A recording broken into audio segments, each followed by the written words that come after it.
Evet arkadaşlarım, tekrar merhabalar. Evet, şimdi biz bugün iki parçadan oluşan bir bluz yapacağız. Videonun başında da görmüş olduğunuz gibi bu bluzu ben okuldaki edebiyat öğretmeni arkadaşım Esra hocama yapıyorum. Şöyle bakın, small beden olarak bu 38 arkadaşlar. Modelimizin arkası. Şimdi sizler beden soruyorsunuz. Bakın, bedene göre büyütme çok basit. Kullanmış olduğunuz, hoşunuza giden, hazır da olabilir. Bir bluzunuzu serin. Şu alttan ölçüsünü alın. Yukarıdan alttan ölçüsünü alın. Ona göre zincirinizi çekin. O büyüklükte devam edin arkadaşlar. Rahatlıkla yapabilirsiniz. Ben de zaten arkadaşımdan kullanmış olduğu bir bluzun ölçüsünü istedim. O eni 42 dedi. 43 yaptım ben bunu. Boy olarak da 42 dedi. Boyunu da 42 yaptım. Dolayısıyla tek parça şu anda bakın kollar da içerisinde olacak şekilde bir tane örmüş oldum. Şimdi bu modeli yaparken ip olarak ne kullandım? Hemen şöyle bir göstereyim sizlere. Gazzal Baby Cotton 50 gram 165 metre. Bakın şöyle özelliklerini göstermiş olayım. %60 koton, %40 akrilik. Evet, böyle bir ipliğimiz var. Tığ olarak ise bunu yaparken 3 milimlik bir tığ kullandım. Daha doğrusu şu alttaki iki sırayı 2,5 milim kullandım. Evet, şu altta görmüş olduğunuz o lastik kısmı iki sırayı 2,5'la yaptım. Yukarısını ise 3 milimle yaptım. Şimdi sizler de beğendiyseniz beğen butonuna basmayı, yorum yapmayı, paylaşmayı da unutmayın lütfen. Hazırsanız başlayalım.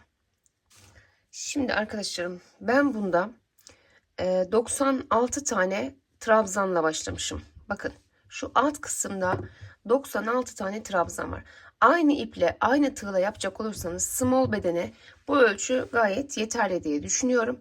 Evet, beden büyütmek için de her bir bedende 2 tane model artırabilirsiniz bence. Tahminim tutar diye düşünüyorum. Şurada 96 trabzanımız var. Kafeslere bakalım, kaç tane kafesimiz var. Kenarlarda bakın 3 tane trabzan var kafeslerin dışında. 1, 2, 3, 4, 5, 6, 7, 8, 9, 10, 11, 12, 13, 44, 45. Toplam 45 tane kafesim var. Dolayısıyla ön tarafta 3 tane daha artıracağıma göre 45, 46, 47, 48 kafesim olması lazım başlarken. Şu kenarlarda da 1, 2, 3 trabzan bu tarafta. 3 trabzan da yine bu tarafta var. O zaman ben burada 96 tane trabzan yaptığıma göre ön tarafı yaparken 96, 6 daha eklersek 102 tane trabzan yapmam lazım ön taraf için. Evet, 2,5 milimlik tığımı aldım. Şu alttaki 2 sıra trabzanımı 2,5'la yapmıştım.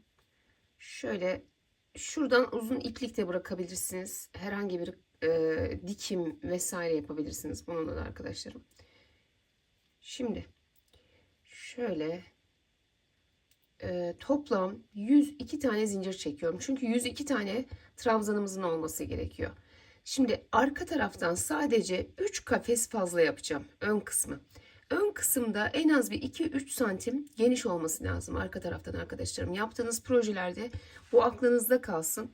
Hatta biz eskiden iki şiş yaparken, iki şiş hırkalar vesaire yaparken mesela bir 2 santim bu taraftan, 2 santim bu taraftan, neredeyse 4-5 santim ön kısmı fazla yapardık ki o göğüs kısmını telafi edebilmek için. Şimdi burada toplamda 102 tane zincirimi çekip geliyorum. 1, 2, 2, 3, 4, 5, 6, 7, 8, 9, 10, 11, 12, 98, 99, 100, 101, 102. Toplam 102 tane zincirimi çektim. Şimdi arkadaşlarım, bakın yapacağınız şey şu. Tekrar söylüyorum. Üzerinize olan bir bluzu serin, şöyle tam olarak ölçüsünü alın. Yani elinizde metre bile olmasına gerek yok. Zincirinizi çekersiniz. Şöyle koyup ölçersiniz. Biraz projenizden 4-5 santim fazla çekin. Trabzan yapacağımız için. Burada eğer fazla olursa kenar kısmı şöyle bırakır. Daha sonra da kesebiliriz. İçeriye dikebiliriz veyahut da sökülebilir burası, bakın buradan. Yani kısa kalmasın zincir. Şuradan çıkartması kolay. Demek istediğim bu. Böyle koyun. Ölçün. Ölçünüzü aldıktan sonra bu modeli yapacaksanız altının katları şeklinde zincirinizi çekmeyi unutmayın yalnız. Bakın modeli yapacağız. Kenarlarımıza üçer tane trabzan yaptım. Bu üçer trabzanı dörder de yapabilirsiniz. Beşer de yapabilirsiniz. Fakat aradaki kısımlar altının katları şeklinde olmak zorunda arkadaşlarım. Kenara mesela 6 trabzan burayı, 6 trabzan burayı da yapabilirsiniz. Evet. Şimdi buraya tam 102 tane trabzanımızın olması gerekiyor. Şöyle 1, 2, 3 tane zincir çektim. Hemen şöyle tırnağımı koyduğum yerden başlıyorum. Buraya 102 tane ikili trabzan yapacağım. Yalnız ben diğerini şöyle almıştım arkadaşlarım. Unutmayayım, onu da göstereyim size. Bakın zinciri şöyle çevirdim. Şöyle arkasından aldım. Çünkü bu şekilde yaparsanız modeliniz alt kısmı daha düzgün oluyor. Bakın çevirip şu aralardaki ipleri aldım.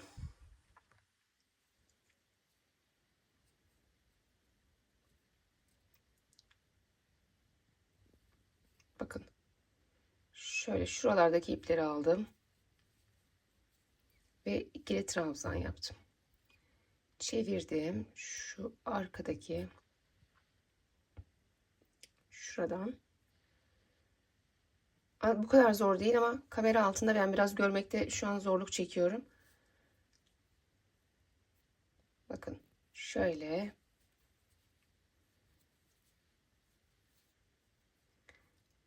bu şekilde aldım.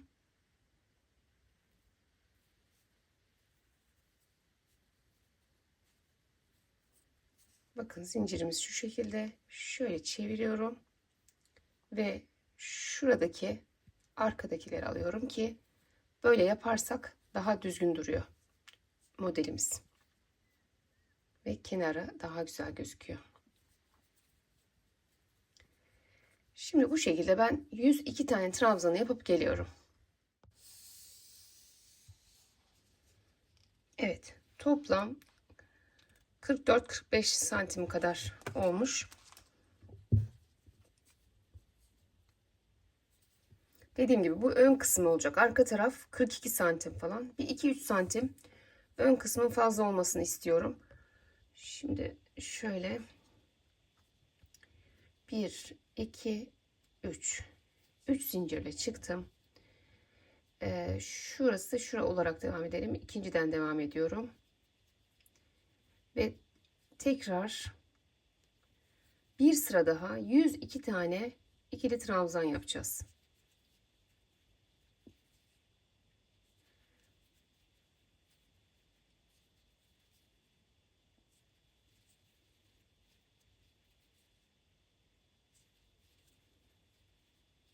Evet, sona kadar gidelim.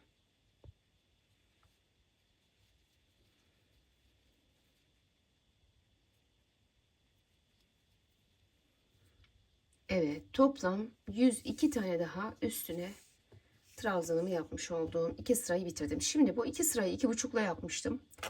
Üst kısma, model kısmına geçtiğimde de 3'ü almıştım. Değiştiriyorum hemen.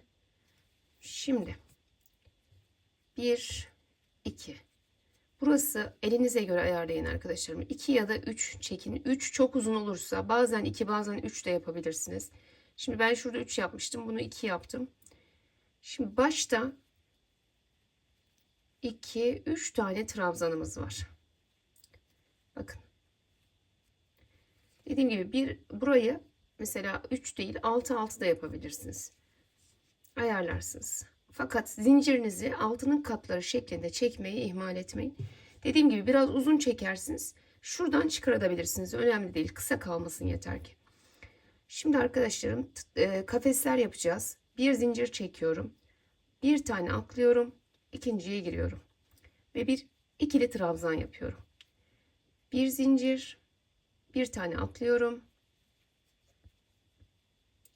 ikili trabzan yapıyorum. Bir zincir, bir atladım ve bu sıramız baştan sona kadar sadece ikili trabzan olacak. Sondaki şu 3 ikili trabzana kadar kafes yapalım. En sonu yine 3 tane ikili trabzan yaparak bitiriyoruz.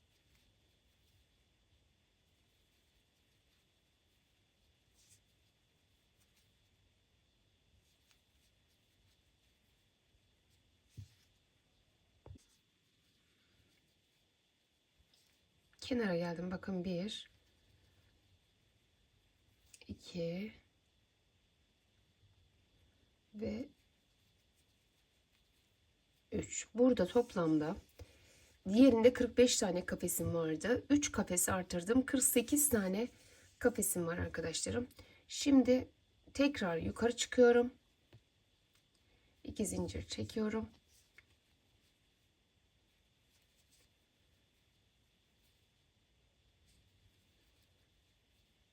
Üç tane bakın trabzanımı yapmış oldum.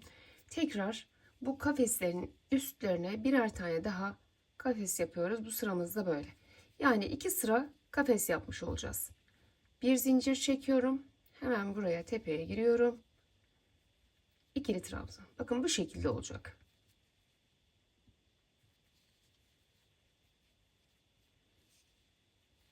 Bir zincir.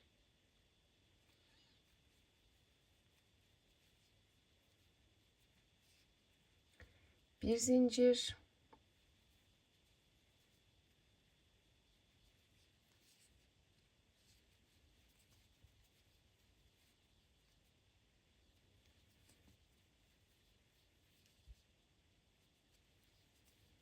Evet.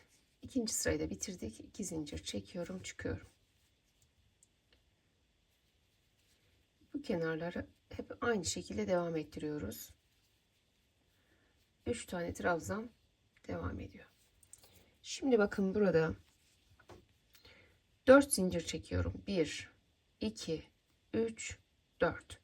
Nereye yapacağız? Onu bir göstereyim size. Şu 2 sırayı bitirdik. Şimdi şuraya, şuradaki V'lere başladık. Bakın şu alt kısma başladık. Şu kısmı yapacağız şimdi birlikte. 4 tane zincir çektim burada. Şimdi 1, 2, 3. Şuraya 1, 2, 3. Tam üçüncünün tepesine geliyorum. Üçlü trabzanlar şeklinde bir V yapıyorum. Bakın. 1, 2, 3. Şuraya. Şöyle de bakın. 2 zincir çekiyorum. Aynı noktaya tekrar 1, 2, üçlü bir trabzan, büyük bir V oluşturmaya çalıştım. Şimdi arada burada 4 zincir çekmiştik ya. Aralarda 3 çekeceğiz arkadaşlarım. 1, 2, 3 zincir çekiyorum. Şimdi yine alttan bakın sayıyorum. 1, 2, 3. Üçüncünün hemen tepesine giriyorum. Bir üçlü trabzan yapıyorum. 2 zincir. Aynı noktaya tekrar bir üçlü trabzan ve bir V oluşturuyorum. Bu şekilde üçer üçer atlayarak yapacağız. Tekrar 3 zincir çekiyorum. Alttan 1, 2, 3. Şuraya üçüncünün tepesine bir üçlü trabzan. 2 zincir ve aynı noktaya bir üçlü trabzan daha yapıyorum. 1, 2, 3 zincir çektim tekrar. 1, 2, 3.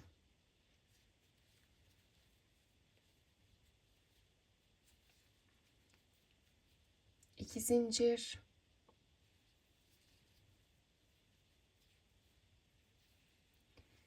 Evet, bu şekilde bu sırada sona kadar gidelim. V'lerimizi hazırlayıp gelelim. Evet, bu şekilde bakın sona geldiğimde 1, 2, 3, 4 zincir çekiyorum. Başta 4 çekmiştim ya. Ortalarda 3, başta ve sonda 4. Evet, burada 3 tane yine atlıyorum. Kenardaki trabzanlarımızı yapıyoruz.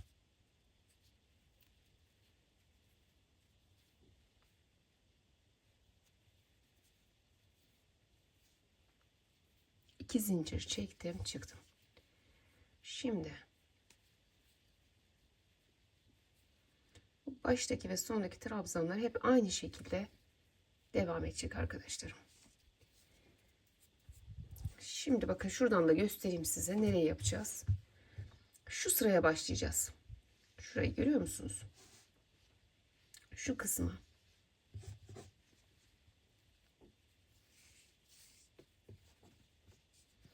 Tığ işinin şöyle bir güzelliği var. Mesela ördünüz, bitirdiniz. Dar geldi. Hemen şu kenarlardan şöyle ikili trabzanlar yaparak, yarım trabzanlar yaparak buradan genişletebilirsiniz. Ben bunun bitiminde bakın böyle yaptım. Yarım trabzanlar yaptım. Hem güzel duruyor diye. Bunları da göstereceğim, sizlerle paylaşacağım. Dikişi de güzel dursun diye de yaptım onu. Şimdi bakın. Burada başlarken 2 zincir çekiyorum. 1, 2. Şu araya giriyorum. Buraya bir sık iğne. Tekrar 2 zincir çekiyorum. Buraya geliyorum. L'nin içerisine. Yine bir üçlü trabzan yapıyorum. 2 zincir çekiyorum. Tekrar içine bir üçlü trabzan. Aynısını, aynı V'yi içine de yapıyorum. Bakın. 2 zincir çekiyorum tekrar. Şu araya geliyorum. Buraya bir sık iğne ile sabitliyorum. Şöyle bir görüntü oldu. Tekrar 2 zincir, V'nin içine giriyoruz. 1, 2, 3. 2 zincir, aynı yere tekrar 1, 2, 3. Bir V daha yapıyorum. Bakın aynısında. 2 zincir çekiyorum ve şu araya sabitliyorum. Tekrar göstereyim. Bakın. 2 zincirimi çekiyorum. Bunun içine giriyorum. 1, 2, 3. 2 zincir tekrar. Yine V'nin içinde bir üçlü trabzan. Aynısından bir V oluşturuyoruz aslında. Kenarlara 2 zincir çekip araya sık iğne. Evet, sona kadar bu şekilde yapalım. Sona geldim. 2 zincirimi çekiyorum. Bakın son V'nin içerisindeyim. Bir üçlü trabzan. 2 zincir. Tekrar içerisine bir üçlü trabzan daha yaptım. 2 zincir çekiyorum. Şuraya bakın battım. Tekrar 2 zincir çektim. Ve yine burada kenardaki trabzanlarımızı yapıyoruz.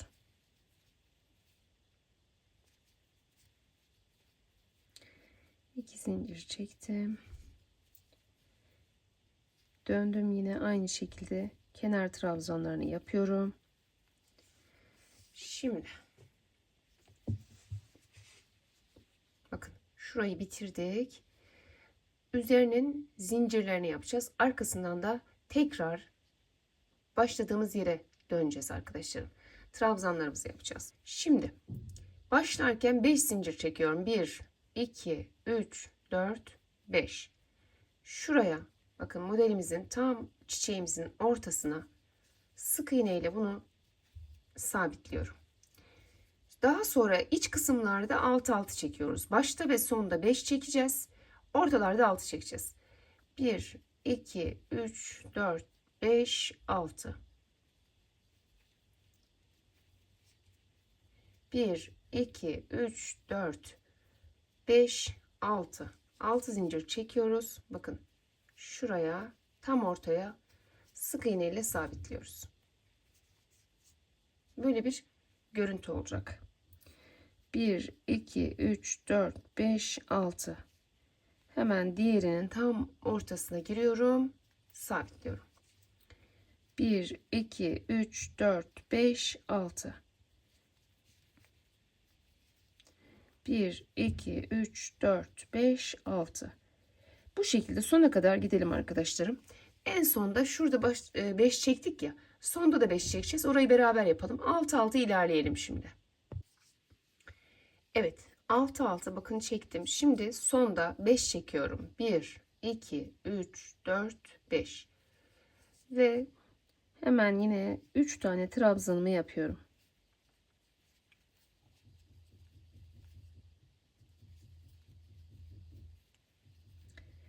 2 zincir çektim, döndüm.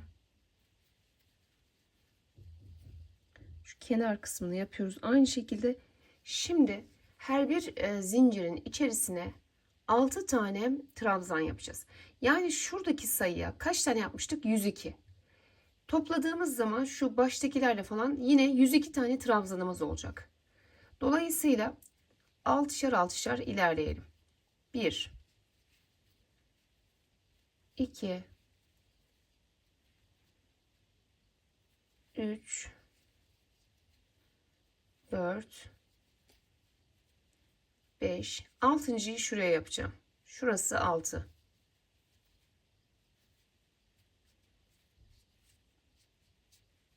Şöyle. Tekrar 1 2 3 4 5 6. buraya. Şuraya sabitledim. Şöyle açıyorum. Evet, şuralarda şu alt kısımlarda bol olmasın arkadaşlarım. Şöyle bakın. Şöyle alırken şurayı sıkıştırıp şurayı uzatabiliriz. Şöyle bir. Bak, birinciyi sıkıştırıp ikinciyi uzatabiliriz. 2 3 4 5 şuraya da 6.'yı yapıyoruz. Evet. Bu şekilde 6 6 6 trabzanlarımız devam edecek. Sona kadar gidelim. Evet, bakın her birine 6.'ları şuraya batacak şekilde toplam 6 6 yaptım arkadaşlarım. Şimdi son kısımdayım. Buraya da yine 1 2 3 4 5. Evet, şurada 2 4 5 6. şurasıydı. Burayı da 5 yaptığımız zaman kafesler üstüne oluyor arkadaşlarım. Yani tam oluyor daha doğrusu. Şimdi 1 2 3 tane ikili trabzanımı yaptım. 2 zincir çekiyorum, dönüyorum. Yine 3 tane trabzanımı yapıyorum. Bakın şimdi hangi sıradayız? Burayı yaptık. Gördüğünüz gibi. Şurayı yaptık arkadaşlarım. Üzerine kafes kısmını geçeceğiz. Şimdi şuradayız yani. Yani biz aslında biraz önce şu birinci sıraya dönmüş olduk. Şimdi üzerine 2 sıra kafesleri yapacağız. Sonra tekrar V'mizi yapacağız. Yani aynı şekilde bunları tekrarlayacağız. Yalnız şimdi mesela benim burada kaç kafesim vardı? 48 tane kafesim vardı. 48 kafesle başlamıştım. Burayı yaptığınız zaman sayın. Mutlaka buradaki sayıyı tutmanız lazım. 48 sayı olması lazım. Ki modelinizde artış olmasın. Fakat mesela siz modelinizi artırmak istiyorsunuz. Bu model o açıdan da kullanışlı, kolay bir model arkadaşlarım. Neden? Mesela diyelim ki şu 2 sırada artırmadınız. 3. sıradan itibaren artırmak istiyorsunuz. Ya da tam tersi alt tarafta biraz bol olsun, yukarı doğru daralsın istiyorsunuz. Bakın şu kısım, şu trabzanları yaptığımız kısımdan artırıp eksiltme yapabilirsiniz bana göre. Mesela nedir? Burada aralara birer tane atıp da 6 tane yani artı 6 tane trabzan eklerseniz 3 kafes yapar. O da artı bir model demektir. Dolayısıyla hani eğer artış yapmak istiyorsanız da şu trabzanları yaptığımız kısımda eksiltebilir, artış yapabilirsiniz. Burada o kısmı ayarlayabilirsiniz. Şimdi ben burada yine bakın bir zincir çekiyorum. Bir atladım. Bir atladım. Bir ikili trabzan. Bir zincir çekiyorum. Bir atlıyorum.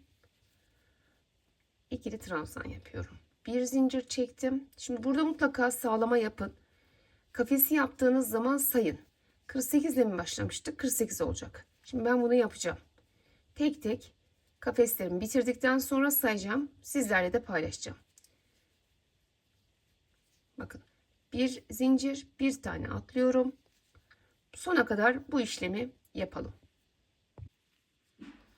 Evet, bu 47. kafesim. Bir zincir çektim, bir tane atlıyorum. Bu da 48. Evet, sonda 3 tane de trabzanımız vardı.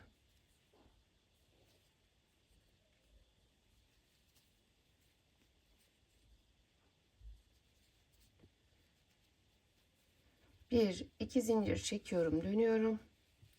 Şimdi bunu bu şekilde yaptığınız zaman kafeslerinizi mutlaka sağlama yapın, sayın.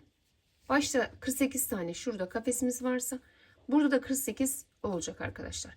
Eğer artırma yapmak istemiyorsanız tabii ki. Şimdi bir zincir çekiyorum. Tekrar her birinin tepesine birer tane daha kafes yapıyorum. 2 sıra kafesimiz olacak. Yine sona kadar gidelim.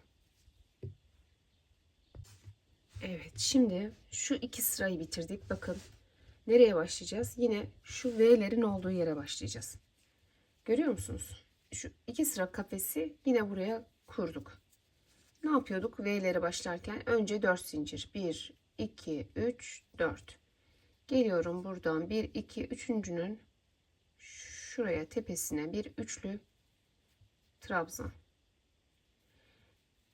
2 zincir. Tekrar bir üçlü trabzan. Aralara 3 zincir çekiyorduk. 1, 2, 3. Ve bu şekilde 2 zincir tekrar V'lerimizi yapıyoruz. Araya 3 zincir tekrar. Evet. Böyle. Başlarken ve sonda 4 zincir, aralarda 3 zincir olacak. Şimdi arkadaşlarım, tekrar unutmuş olanlar şuradan V'yi yaptığım kısımdan tekrar başlarlarsa devam ederler. Zaten bir kez daha yaparsanız unutmazsınız. Çok kolay. Şimdi şöyle yapalım. Bakın. Ben burada kol altına gelene kadar 1, 2, 3, 4. 4 sıra model yapmışım. Kol altına kadar kaç santim? Bu kısa bir bluz. Bakın. Şöyle toplam 25-26 santim. Tekrar bakayım. Evet, hemen hemen burası kol altına kadar 25 santim arkadaşlarım. Şuraya kadar yani 25 santim kamera arkasında yapalım. Şu kısmı zaten beraber yapacağız videoda. Şimdi kamera ardında 1, 2, 3, 4 sıra yapıyorum.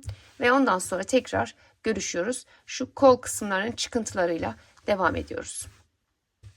Evet arkadaşlarım, ben kamera arkasında 1, 2, 3, 4 tane modeli yaptım. Şu üstteki, şuradaki trabzanlarımızı da yapacağız.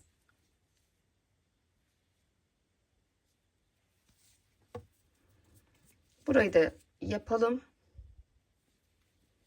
Bura bittikten sonra kol uzatma kısmına geçeceğiz. Evet. 1, 2, 3, 4, 5 ve 6.'yı da şuraya yapıyorum. 6. Tekrar buranın içine giriyorum. 1, 2, 3, 4, 5 ve 6. 6.'yı nereye yapıyordum? Bunu çıkarıyorum. Bakın buraya yapıyordum. Bu şekilde 6. buraya. Bu şekilde 6 6 sona kadar gidelim. Şimdi son kısma geldim. Bakın sonda da şuraya bir tane yaptık. Şu son kısma 1 2 3 4 5 yapıp hemen kenara geçiyorum. Buraya 6 yaparsak bir tane fazla oluyor. Kafesi yaparken 2 tane atlamak zorunda kalıyoruz. O yüzden bu son kısmı 5 yaptım. Şimdi arkadaşlarım bakın buradan itibaren 4 tane modelimizi bitirmiş olduk. 1 2 3 4. Şimdi ben burada şuradan şimdi kolları çıkacağım. Bakın ben buranın ölçüsünü de bir vereyim size. Şöyle bakıldı mı? Hemen hemen 24-25 santim diyebilirim. Fakat burada da mesela siz kullandığınız, boyunu beğendiğiniz bir ürün, hazır da olur, önemli değil yani, hazır kullanmış olduğunuz bir bluz da olur. Onun üzerine ölçün. Mesela kol ayrımına kadar sizin boyunuz ne kadar? Mesela benim bunu ördüğüm arkadaşım çok uzun boylu bir arkadaşım değil. Dolayısıyla bu ona yeterli gelecek. Ben onun verdiği ölçüye göre yapıyorum. Ama sizler şimdi mesela kendiniz için yapacaksanız, uzun boylusunuzdur mesela. Buraya 2-3 model daha eklemek zorunda kalabilirsiniz koldan önce. Boyunu kendiniz ayarlayın arkadaşlar. Şimdi burada 18 tane daha, yani 3 model olacak şekilde, bakın şöyle kol çıkardım ben. 1, 2, 3, 4, 5, 6, 7, 8, 9, 10, 11, 12, 13, 14, 15, 16, 17 ve 18. Burada 18 tane ikili trabzanla dönüş yapacağız arkadaşlar. Bakın burası, kolu ayırıyoruz şu anda. Şimdi tutalım şöyle.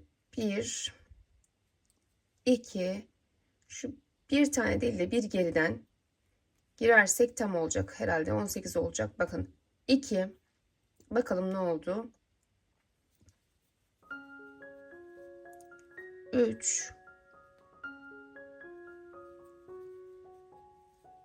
4,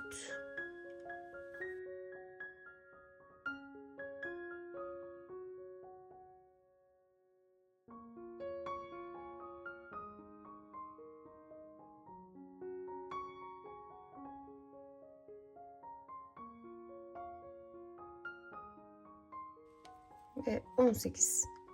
Buraya göre ayarlayın arkadaşlar. Siz de elinize göre ayarlarsınız. 18. Kolunu daha kısa, daha uzun da yapabilirsiniz.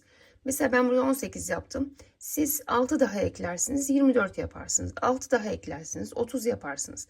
Yani burayı büyütebilirsiniz. Evet, 18 tane trabzanımı yaptım. Şuradaki 3 taneyi de örüyorum. 1, şu kenarda hep ördüğümüz 3 taneyi. Evet. Kol ayrımını bu şekilde yapmış oldum. Şimdi ben buradan sonra ne yapmışım? Kafes. Buradan kafesleri yaparak devam ediyorum. Bir zincir, bir atlıyorum. Bir kafes. Bir zincir, bir atlıyorum.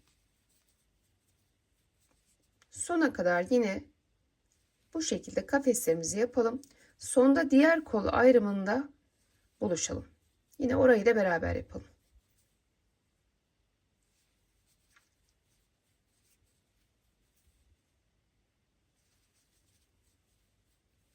Evet. Bu şekilde son kısma kadar gidelim. Şimdi normal sona kadar kafeslerimizi yaptım. Şimdi kenardaki o 3 tane yapıyorum. Bu 3 taneden sonra 18 tane buraya, bakın aynı hizada yapılacak. Dolayısıyla zincirin şuradan itibaren olması gerekiyor. Şimdi buradan yaparsam bir sıra geride kalmış olacağım burada.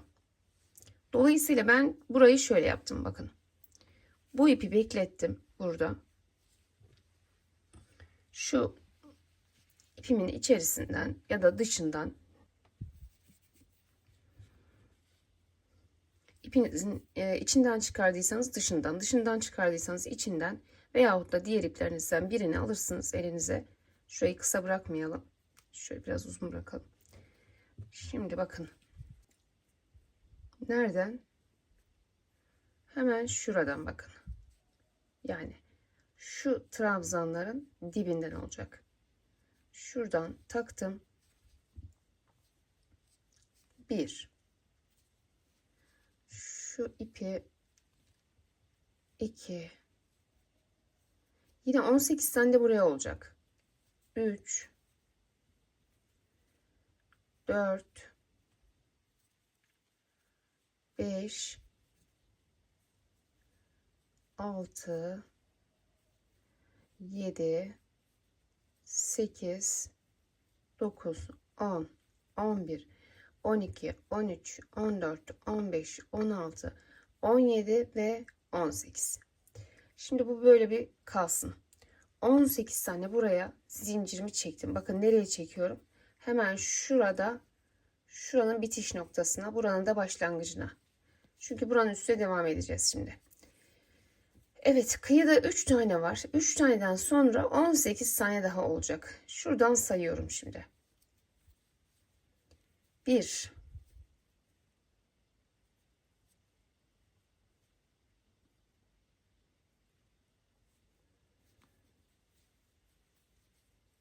2,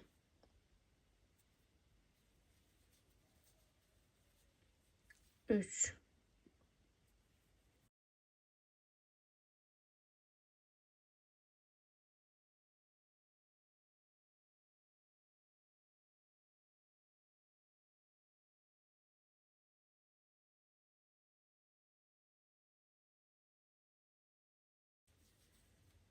17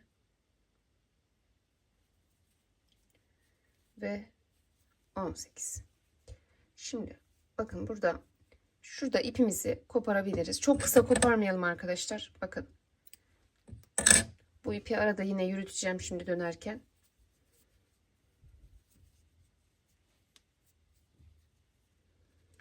Şuraya bir zincir çekip sağlamlayacağım. Şurayı.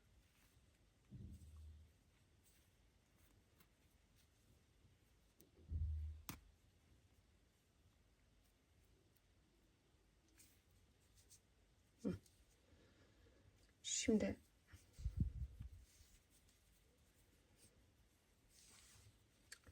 dönüyorum burada. Şunu da sağlamlamak için araya alacağım. Bakın. Burada 1, 2, biraz kısaltabiliriz bunu. 2, 3 tane ya da 2 tane, artık elinize göre ayarlayın. Zincir çektim. Bakın. Burada 3 fazla geliyor. Genelde 2 çektim ben de. Şu an burada 3 yaptım. 2 ve 3. Şu kenardaki 3 tane, şuradaki 3 tane kenarı, bakın şu 3 kenarı buraya aldık şimdi. Artık bir sıra kafes yapmıştık. İkinci sıra kafesi buradan itibaren başlatıyorum. Bak, bir zincir, bir atla. Şimdi burada kaç kafesimiz olması gerekiyor? 3 tane model olacak arkadaşım. 9 tane kafesimiz olması gerekiyor bu tarafta. Bakalım olacak mı? Bir atladım. 2, bir atladım. 3. Şuradaki ipi uzun bırakıp burada dikiş de yapabilirsiniz. Hani kol kısmını bu iple dikiş de yapabilirsiniz arkadaşlarım. Şöyle uzun bırakırsınız. Dikiş için de kullanabilirsiniz. Fakat kısacık kesmeyelim. Açılma yapabilir oradan. O yüzden ben biraz uzun bıraktım. Biraz da görmeniz için. Evet. Bir zincir, bir tane atlıyorum. Bakın buraya kadar hep alttan yürüttüm ipi. Bir zincir, bir tane atlıyorum. Bir zincir, bir tane atladım. Bir zincir, bir tane atladım.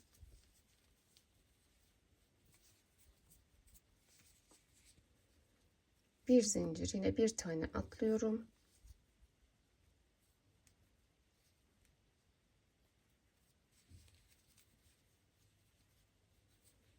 Bir sayalım bakalım. 1, 2, 3, 4, 5, 6, 7, 8, 9. Evet, şuradaki 3'ü de buraya aldık ya. Toplamda 9 tane 3 model olacak burada. 3 modellik bir kafes sayısına ulaşmış olduk. Şimdi bu sıramızda artık şöyle kafeslerimizin üzerinden devam ediyoruz. Bakın şurada bir tane atlamış oldum arkadaşlarım. Şöyle sona kadar böyle her kafesin üzerinden giderek devam edelim. Son kısmı yine beraber yapalım. Böyle devam edelim. Şimdi bakın bu tarafa kadar geldim. Yine ne yapıyoruz? Bir zincir, bir tane atlıyorum. Bir atlıyorum. 2, 9 tane olacak. 3, bir atlıyorum. Bir zincir, bir tane atla. 9 tam oldu. Buraya da 3 tane trabzanımızı yapacağız çünkü. Evet, 2. Üçüncüye girdim. Şöyle 2 zincir çekip dönüyorum. 3 yaptığım zaman fazla oluyor. 2'yi biraz bol yapıp döndüğümde iyi oluyor. Şimdi bakın. Burayı yaptım. Şimdi burada ne yapacağız arkadaşlarım? Şöyle. Hem burası bakın kafesleri hemen üstüne başladık. Hem de burası. Yine aynı şekilde kafesleri başladık. Şimdi ne yapacağız? Şuradan bir bakalım. Bakın. Burada hemen modele başlamış arkadaşlarım. V'lerimizi yaparak üstüne modelimize geçeceğiz. Burayı yaptıktan sonra ekstra 3 bu tarafa, 3 tane de yine bu tarafa olacak şekilde modellerimizi kolumuz için artırmış olduk. Şimdi burayı modeli koyduktan sonra bakın 2 model yapmışım. Arkasından trabzanlar, sonra 1 2 3 4 sıra kafes, arkasından da ikili trabzanlar. Yine beraber yapacağız. Evet, şimdi biz burada modelimizi koyarak devam edeceğiz. Bakın ne yapıyordum? 1 2 3 4 zincir çekiyordum hatırlarsanız. İp aldım. Şuradan 1 2 3 atlıyorum. Şöyle üçüncünün tepesine 1 2 3. Bak kaç tane atladım? 1 2 3. Buradan bakabilirsiniz. 1 2 zincir çekiyorum. Aynı yere bir tane daha üçlü trabzan yapıyorum. Dolayısıyla birinci V'mi oluşturmuş oldum. Şimdi 3 zincir. 1 2 3 geçiriyorum. Bakın alttan 1 2 3 atlıyorum. Şuraya hemen tepeye bir V oluşturuyorum. 2 zincir, bir üçlü trabzan yapıyorum. Bakın burada modeldeki V'leri koyacağız baştan sona kadar. Çünkü modelimize tekrar başladık. 1 2 3 zincir çekiyorum. 1 2 üçüncünün tepesine giriyorum ve ne yapıyorum? Yine bir üçlü trabzan, 2 zincir, tekrar bir üçlü trabzan yaparak, evet, modelimizin V'lerini baştan sona kadar bu şekilde koyalım, gelelim. Evet, 1 2 3 sona geldim. Bakın 1 2 3. Yeni yaptığımız yerlere üçer tane, yani toplamda 6 tane çiçeğimiz artmış olacak bu sıramızda. 3 sağda 3 solda. Evet, 1 2 3. Şuradan 1 2 3.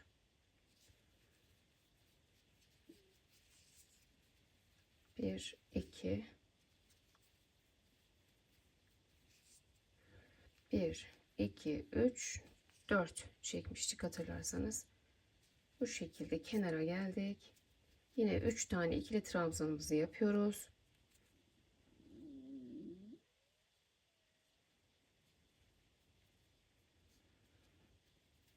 Evet. 1 2 zincir çektim ve dönüyorum. Şimdi yine 3 tane trabzanımı yaptım. Şimdi bakın bunların üzerine 2 zincir çekiyorum. Buraya sık iğne, 2 zincir, içerisine tekrar aynı şekilde V yapıyorduk hatırlarsanız.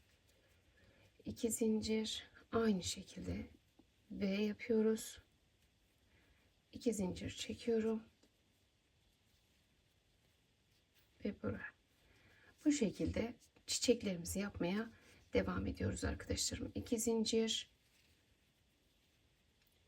üçlü trabzan, 2 zincir, üçlü trabzan, tekrar 2 zincir, sabitliyorum. 2 zincir ve tekrar aynı işlemlere devam ediyorum. Evet, bunu göstermeme gerek yok. Zaten daha önce ayrıntılı gösterdim. Şu anda da aynı şekilde bakın burada ne yapacağız? Söyleyeyim, hemen kamera arkasına yapalım. Zaten artırmamızı beraber yaptık. Bakın şu an şuradayız. Şu çiçekleri yapıyoruz. Dediğim gibi 2 model bitirdikten sonra 1, 2, 3, 4 sıra kafes yapmışım. En sonunda ikili trabzanları yapmışım ve burada bitirmişim. Şu kol kısmını kaç santim yaptım? Şu anda kolu bakın 17-18 santim falan şu an için. Evet, böyle kamera arkasına burayı bitirelim, gelelim arkadaşlar. Evet arkadaşlarım, bakın burada 1-2 model bitirdim. Daha sonra trabzanlar üstüne 1, 2, 3, 4 sıra kafes, kafesin üstüne de bir sıra ikili trabzan. Burası bizim son sıramız. İkili trabzan. Her kafesin içerisine 2 tane ikili trabzan yaptım. Bakın şöyle. 1, 2. Son sıramız bu şekilde. 1, 2. Şu kenar kısmının yine 3 trabzanını yapıyorum.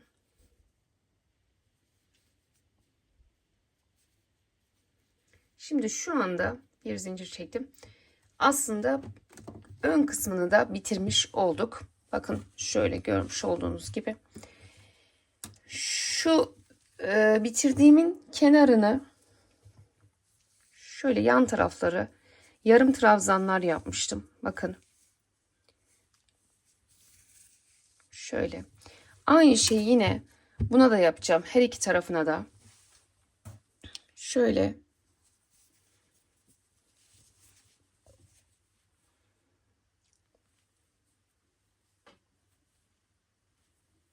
Bakın yarım trabzan. Her birinin içerisine 2 tane yarım trabzan yapıyorum. 1, 2, 1, 2.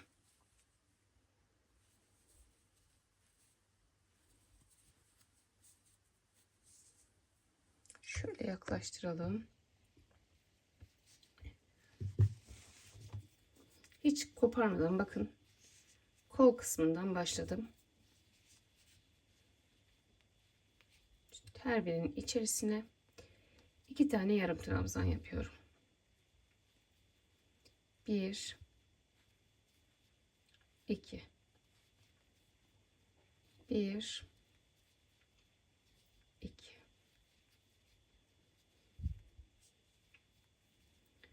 1, 2. Şu kenar kısmı da yine 1, 2. Şimdi şöyle bir göstereyim. Bakın. Kol, şurası kol altı. Şu kısım kol altı. Buraya sadece sık iğne yaptım. Şöyle sık iğne ile burayı geçtim.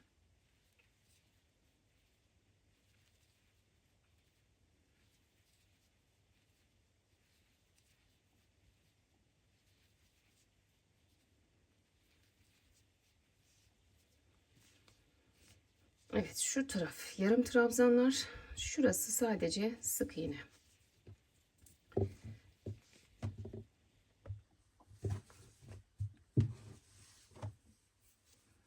Evet, kolun alt kısmı.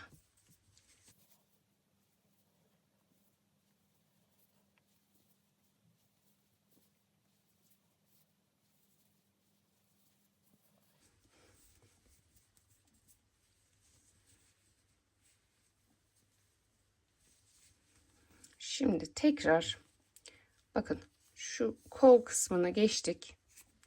Burayı sık iğne yaptık.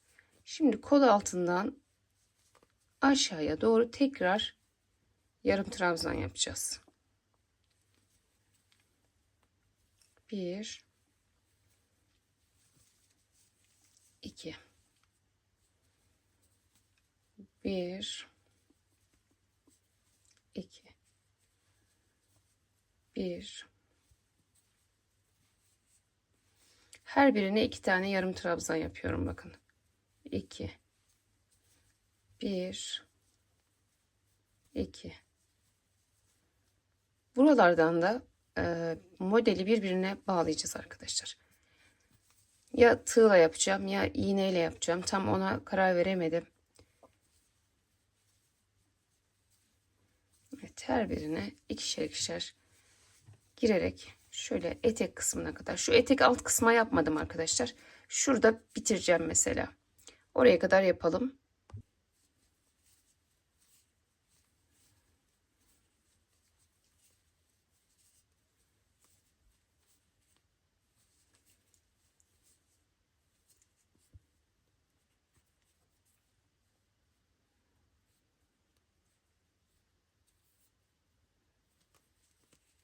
Evet. Bir zincir çekiyorum. Şimdi burada ipimi uzun bırakacağım arkadaşlarım. Bu iple dikmek ya da tığla yapacaksam bile bu iple yapmak için şöyle uzun bırakacağım. Tekrar ip bağlamak istemiyorum şimdi şuradan.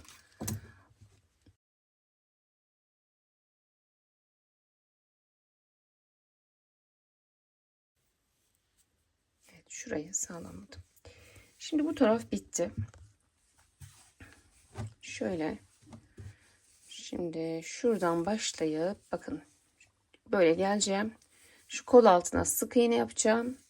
Şurası tekrar yarım trabzan olacak. Ve örme işini bitirmiş olacağım. Şimdi yine mesela burada dikiş için kullanmak üzere ip bırakabiliriz arkadaşlarım. Şöyle bakın. Burada ip bırakabiliriz. Bayağı bir bıraktım yine. Şöyle.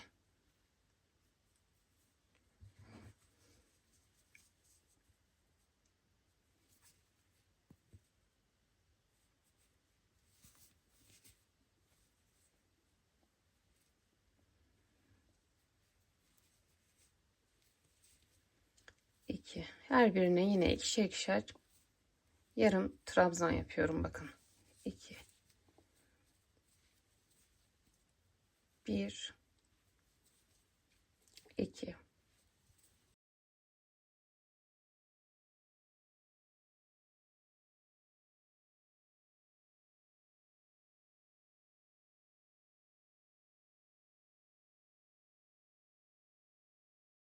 Şimdi ben bunu yaptım. Dikerken de birbirine kolaylık olacağını düşünüyorum.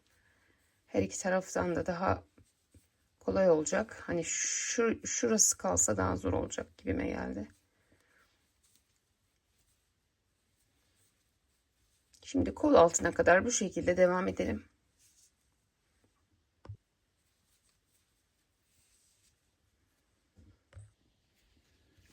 Evet, şimdi şuradan başlamıştık. Yukarı kol altına kadar geldim. Burada şimdi sık iğne yapıyordum. Şöyle teker teker her birinin içine giriyorum. Sık iğne yapacağım.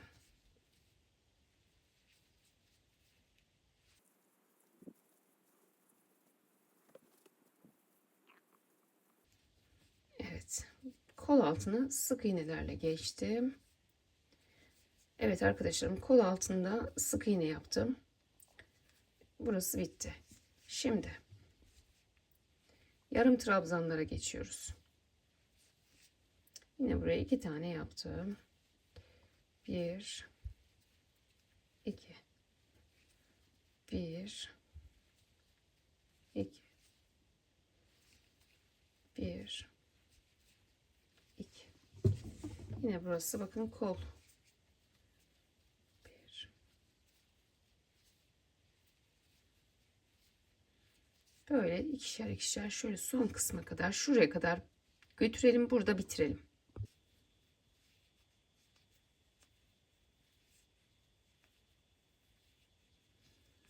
Evet, son kısma geldim. Şimdi bitişteyim. Şurası en üst kısım. Bir zincir çekip şöyle burayı sağlamlıyorum ve ipi burada koparacağım. Fakat şu üst kısmı da acaba bununla bağlar mıyım diye düşünüyorum. Bunu da koparmayayım arkadaşlar. Koparmayalım. Üstü de bununla dikebiliriz çünkü. Şöyle şimdi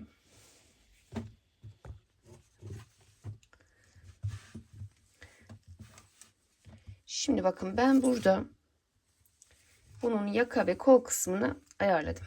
Şimdi kolun şu uç kısmından dikiş yapacağım. Şurası boş kalacak. Yakaların da şurasından 3-4 tane, buradan 3-4 tane, yine burada bu uç kısımdan dikeceğiz. Şu ayarlama işini tam bakın, kafanızın geçeceği şekilde şurayı ortalamanız lazım. Ona göre saymanız lazım. Şimdi burada 37 trabzanım var. Burada da 37 trabzan seçtim. Ve dolayısıyla burada da 60 ya da 61 tane trabzanım var ama tam ortalı olmasına dikkat ediyorum. Şimdi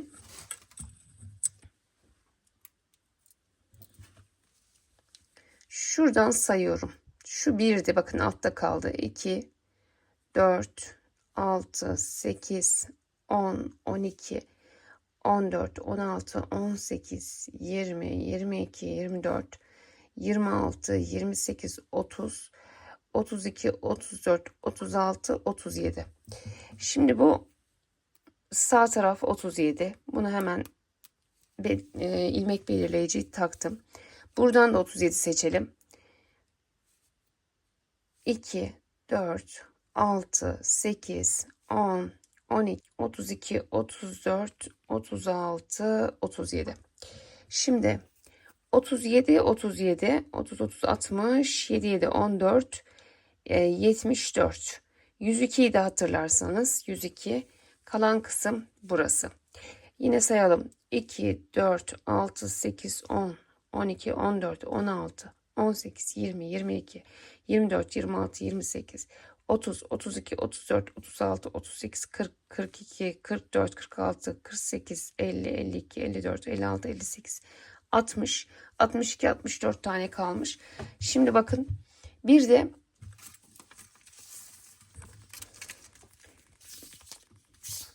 evet, size bir de ölçüsünü vereyim şimdi. Şöyle bakalım. Şuradan. Evet. 15 santim. Kol kısmı.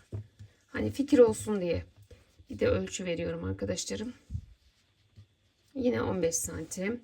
Şu orta yaka kısmına bakalım. Şuradan itibaren bakalım. Evet, burası da 25 santim. Ölçümüz bu şekilde.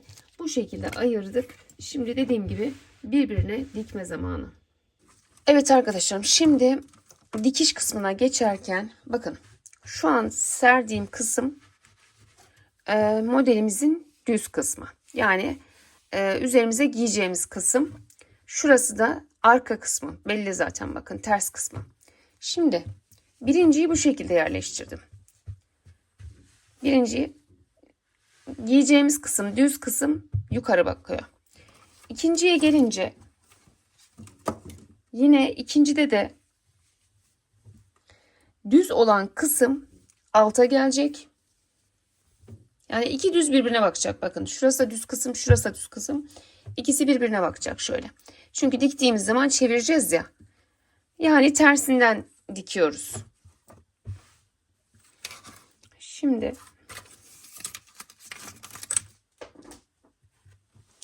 şöyle uç kısmında ip bırakmıştım, hatırlarsanız. Şurada uzun bir ip bırakmıştım. Onu alıyorum elime.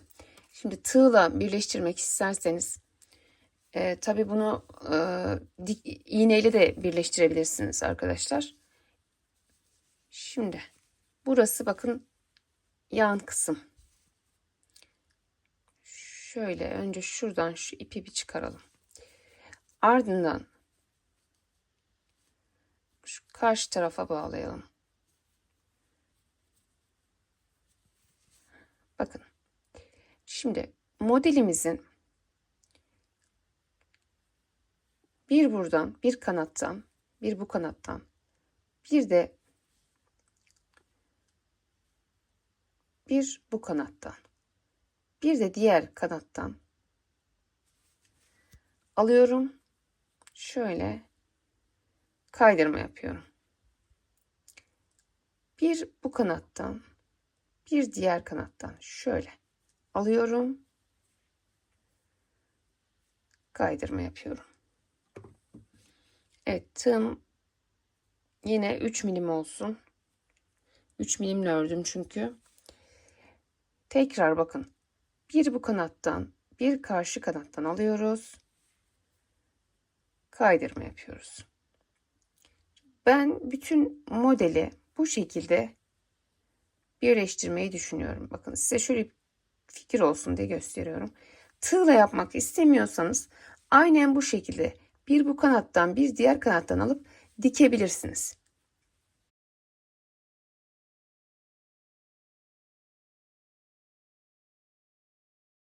Ben iğne ile dikişi sevmediğim için böyle tığla birleştirmek daha çok hoşuma gidiyor.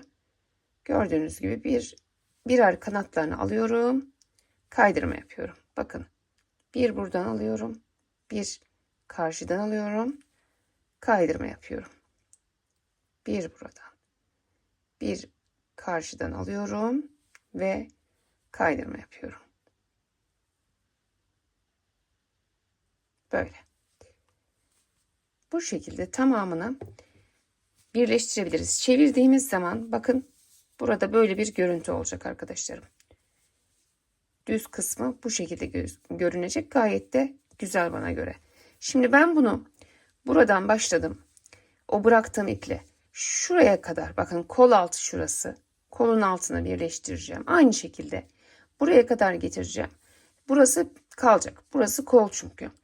Sonra burada kolda şöyle 3-4 tane şurada birbirine tutturacağım. Yine 3 tane falan burada tutturacağım. Yine aynı şekilde 3 tane burada, 3 tane burada. Üst kısım böyle kalacak.